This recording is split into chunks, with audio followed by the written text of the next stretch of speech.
मागील भागात आपण पुराश्मयुग आणि मध्याश्मयुगाबद्दल माहिती घेतलेली आहे. या भागात आपण नवाश्मयुगाबद्दल समजून घेऊया. आपल्याला माहिती आहे की मध्याश्मयुगाच्या अखेरीस होलोसीन युगाची सुरुवात झाली होती. वातावरण हळूहळू उबदार होत चाललं होतं.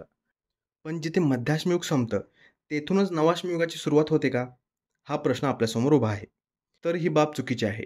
कारण भारतात जेव्हा काही ठिकाणी ही मध्याश्मयुगाच्या काळातील प्रवाहात होती, त्याचवेळी काही ठिकाणी ही नवाश्मयुगाच्या प्रवाहात देखील आलेली होती. यांच्यातील बऱ्याच ठिकाणी नवाश्मयुगातील वैशिष्ट्येही दिसून येतात. यामुळे भारतातील नवाश्मयुगाची सुरुवात ही 9000 वर्षापूर्वी झाली असावी, म्हणजेच इसवी सन पूर्व 7000 वर्षे आधी.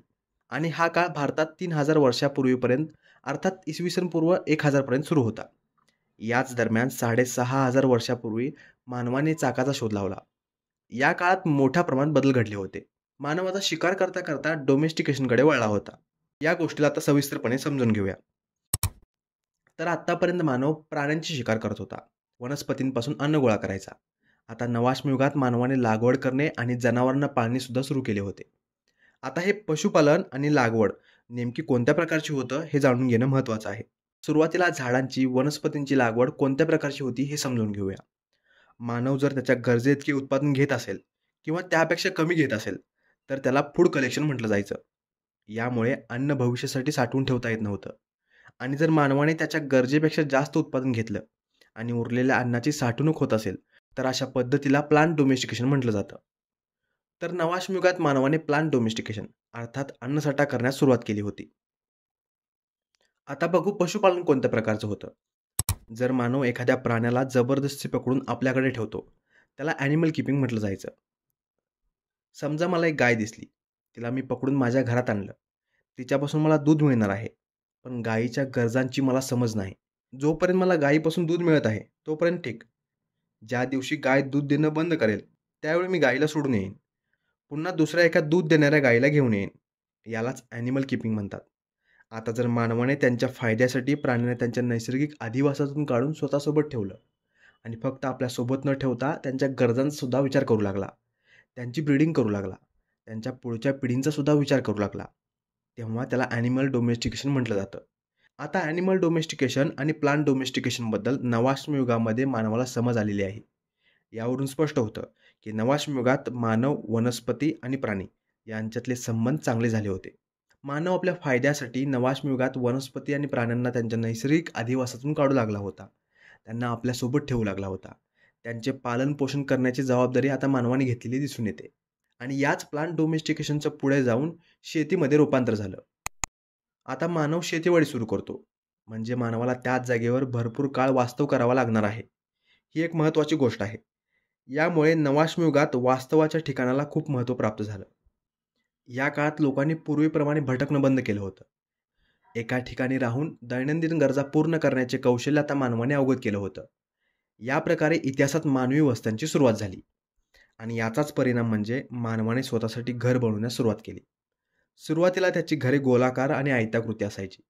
प्रामुख्याने बांधकामामध्ये मातीचा वापर केलेला दिसून येतो. आता प्लांट डोमेस्टिकेशनची व्याख्या बघितलेली आहे, म्हणजे स्वतःच्या गरजेपेक्षा जास्त उत्पादन घेणे आणि हे शिल्लक धान्य साठवण्यासाठी गोदामांची आवश्यकता असते. आता या नवाश्मयुगात हे अतिरिक्त धान्य साठवण्यासाठी धान्याची कोठारेसुद्धा बांधली गेली. याचसोबत धान्य साठवण्यासाठी, अन्न शिजवण्यासाठी, अन्न खाण्यासाठी मानवाने हळूहळू मातीची भांडी बनवण्यास सुरुवात केली आणि नवाश्मयुगातच चाकाचा सुद्धा शोध लागला. हे सुरुवातीला आपण बघितलं होतं. हे चाक सुरुवातीला भरीव होतं.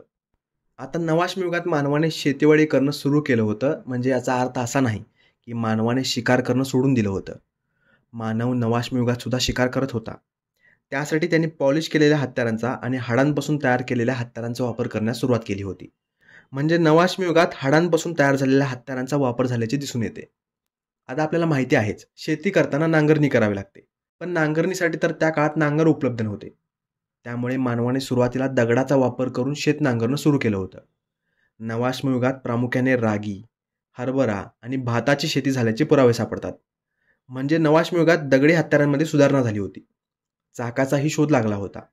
मानवाने स्थिर अधिवासाला प्राधान्य दिलं होतं. यामुळेच लहान मोठ्या वस्त्याही तयार होऊ लागल्या होत्या. पशुपालन सुरू झालं. हे सर्व खूप मोठे बदल होते. प्रगतीच्या दिशेने उचललेलं हे एक महत्त्वाचं पाऊल होतं.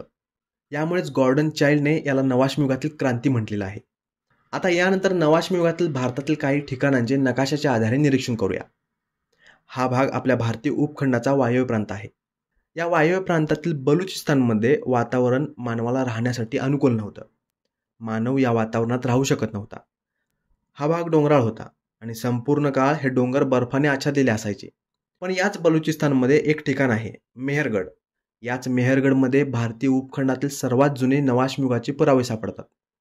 या ठिकाणचे लोक भारतीय उपखंडाच्या इतर ठिकाणांपेक्षा अधिक प्रगत असावेत असा अंदाज लावला जातो. कारण बाकी ठिकाणी नवाश्म युगात घरांचे बांधकाम हे मातीचे होते, पण मेहरगडमध्ये हेच बांधकाम कच्च्या विटांचे झाले होते आणि या सर्व विटा एकाच आकाराच्या होत्या. त्यामुळेच या ठिकाणचे लोक अधिक प्रगत असावेत असा अंदाज आहे.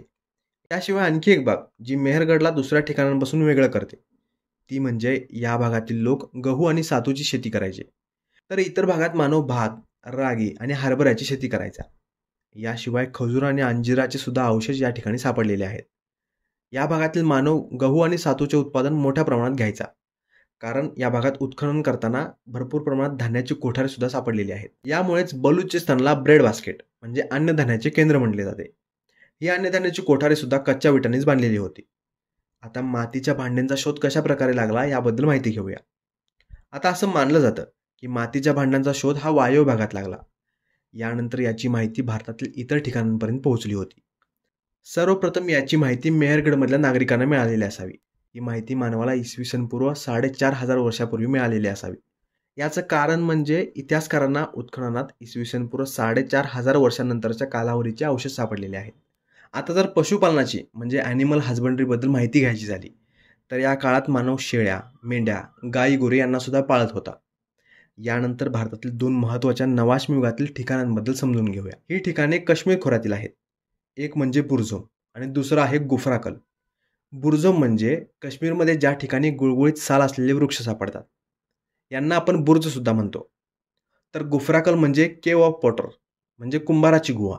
काश्मीरमध्ये स्थित असलेल्या या दोन्ही ठिकाणी नवाश्म युगात मानव खड्डे खणून सरोवराच्या आजूबाजूला वास्तव करायचा.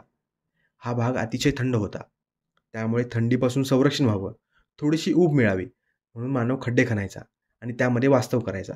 थोड्या खोलीवर खड्डा खणल्यानंतर त्यावर झोपडीप्रमाणे छत बनवायचा आणि याचा वापर सुद्धा मानवाने वास्तव करण्यासाठी केला होता. या काळात मानव मायक्रोलिथ हत्यारांचा वापर करत नसावा. या काळात मानव पॉलिश केलेले आणि मुख्यतः हाडांपासून तयार केलेले हत्यारे वापरायचा. याचे पुरावे सापडतात. या ठिकाणचे लोक प्रामुख्याने शिकार आणि मासेमारी करायचे. याच सोबत हे लोक पशुपालन आणि काही प्रमाणात शेती सुद्धा करायचे.